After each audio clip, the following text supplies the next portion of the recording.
That man is not mentally fit to be president. And the people around him covering all of this up, they are the worst type of enablers because they're putting the country at greater risk, even the world at a greater risk. Here with reaction, author of Here's the Deal, Kellyanne Conway, #1 New York Times bestseller, and Fox News contributor, Joe Concha. Kellyanne, look, I pointed it out during the campaign. I got criticized. I don't think there's anybody that has any ounce of intellectual honesty can argue with the fact that he's just not up for the job. It's that simple. Will Democrats take the bold step and tell him that?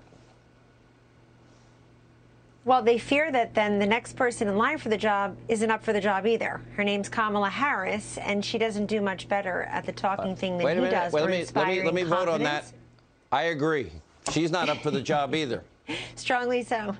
She's not. And so there is that fear, by the way. You know, Sean and Joe, it's so fascinating, isn't it, that when the Democrats now are coming out of the woodwork and saying somehow a guy who wasn't too old 18 months ago is too old now and infirm, they stop short of saying get rid of him now, just don't run again in 2024, because they don't say let's just get Kamala to step in there. She neither, like him, she also does not inspire confidence or demonstrate competence. Look, this is binary. Under Donald Trump, record low poverty. Under Joe Biden, record low approval ratings. Under Donald Trump, we had the highest unemployment in 50 years. Under Joe Biden, highest inflation in 40 years. Why is this important? Well, it's important because those weren't just about those individual personalities or even presidents. It was about policies.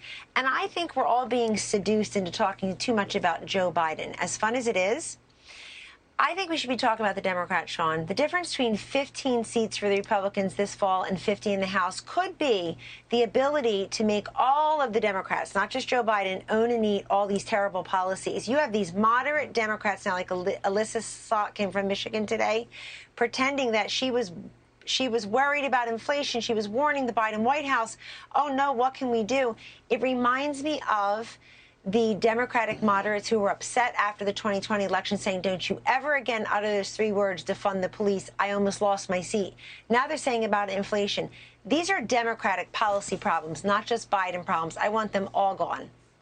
You know, I look at this, Joe Concha, and now we're seeing the media 2.5 years later acknowledge the obvious that we had. Now, there's 2 points about this. One, any Democrat that might replace Biden is probably going to adopt the same policies and similarly be beholden to the climate alarmist cult that is the Democratic Socialist Party.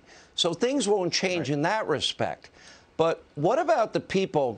I mean, to be honest, they all know how bad his condition is, and it's probably worse than we even can see. You know, do we not get to the point where it's borderline elder abuse with this guy?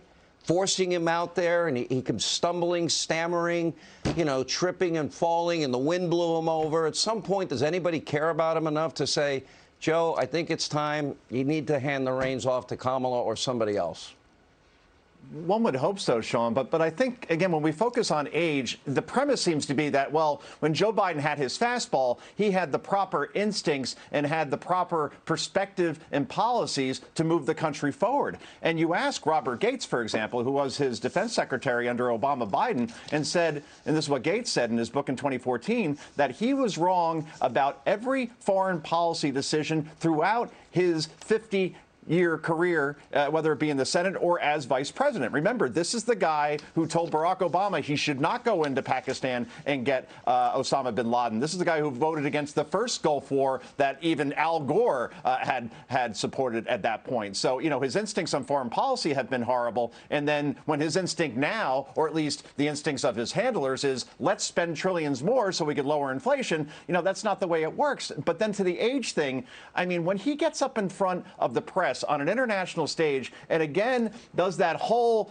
they gave me a list of reporters to call on thing, he's done this multiple times as president. It's several flavors of stupid, and it's like the porch light is on and no one's home. You would think someone sane and sober in the White House will pull him aside and say, please stop sharing that information, because it may look like you're avoiding hard questions and calling on those who only ask those of the cotton candy variety. Barack Obama was able to win re-election.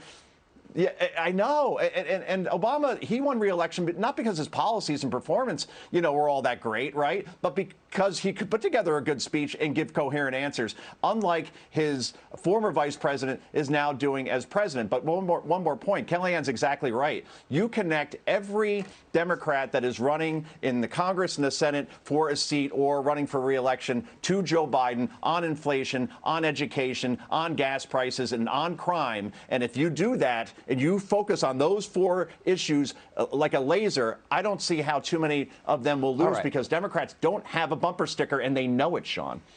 Quick exit question and a prediction from both of you. Kellyanne, will Joe Biden finish his first term? Yes, he's not going to finish any sentences, but he will finish his first term. That's too funny. I can't not laugh. Joe Concha. Jeez. It's like trying to take the keys from your grandfather who's 84 and shouldn't be driving anymore. He's not letting go of those keys. Joe Biden's not letting go of his presidency. If it was my father or mother, either. I'd take the keys and I'd find a way, and I'd hire a driver, get him an Uber account, whatever I needed to do. Kellyanne Conway, thank you. Joe Concha, thank you. Thank you, I appreciate it.